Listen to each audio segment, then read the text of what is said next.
How would you characterize this man? Another Hitler. Another Mussolini. Bastard. He's a devil on the foot. He's the worst man he can be in life. So. We like him because he likes Palestinians. Cancer to the world who's got to be gotten rid of. How'd you get those ideas? How'd I get them?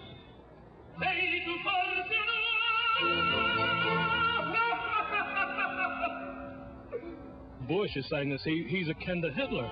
Give us a break with the Hitler bit, right? I mean, why go into that? He wants to kindle this whole thing with, let's go get him because he's a Hitler. He's not a Hitler. So far you see just inherent racism in the personalization of Saddam, you know, Saddam. It's already like... Part of the strategy of the war is the idea that you have to abstract the enemy.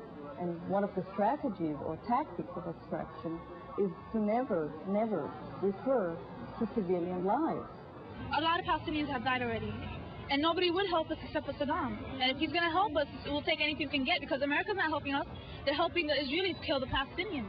They've been fighting Western domination since the First World War, and that's what this is. We're only looking at it from the American point of view, but they're looking at it from a different point of view. Yeah, I don't think we understand anything about what makes the Arab mind tick. And how could we better understand that? I don't know. I'm not sure every Arab understands what makes the Arab mind tick. How'd you get those ideas? How'd I get them? Coming straight from the underground. The young nigga got it bad because I'm brown. And not the other color, so police think they have the authority to kill a minority. We are racist, and we're racist toward those people. They're savages, and they became less than savages when there was oil there. And the West wants to dominate the oil and everything. Kuwait was drawn up by the British Empire.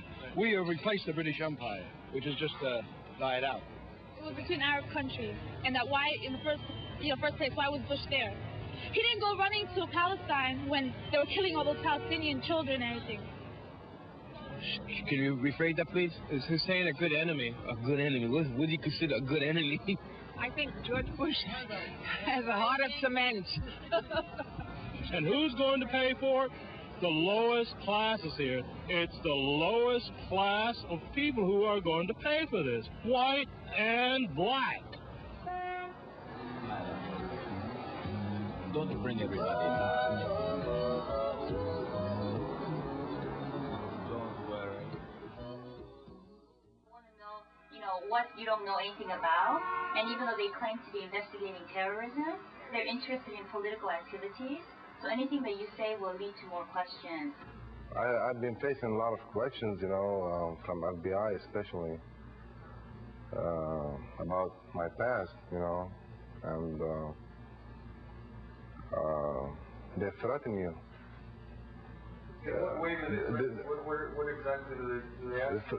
Like we can deport you from this country, send you back home. Even if you have kids, you have family, here they are American, citizens. And they scared my wife, my kids. Movement Support Network. Hi, I'm Sonia. I'm an Arab American, and recently the FBI came to my workplace and wanted to talk to me, and I was wondering what my rights are. I didn't know. I was very worried. I didn't know what to do. Okay. Well, if an FBI agent comes, visits your home or office, you have no legal duty to open the door unless they have a search warrant or arrest warrant. And you have every right to tell the FBI that you don't want to talk to them. And you can tell them, if you want to talk to me about anything, please make an appointment to see my lawyer.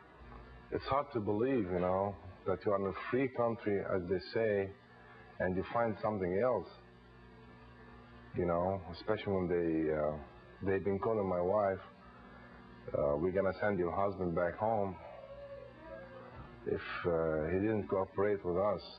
I was interviewed just on the street then, at which point, at the end of the interview, the interviewer asked me to spell my name, and just as you had asked me now, and so I did. And then after she left, all of a sudden, knowing about the FBI program of intimidation going on, it just clicked in me that perhaps I should not have done that. And so this wave of paranoia just reverberated through me, and since then, every time I see anything in the newspapers or listening to the TV or the radio or just amongst the people on the street, every time that anything, even as soon as the mention of the word Arab, I immediately start to tense because I'm just not sure exactly in what sense this is going to be portrayed, and more times than not, 9 times out of 10, it's in a way that is just totally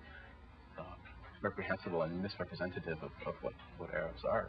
If you don't have a lawyer, call the hotline, the number that you just called, the 1-800-388-1277, for a name of a lawyer in your area, or either that or we'll call them, a lawyer from our staff will call them on your behalf. Great, thank you very much. Bye-bye. Okay, bye-bye.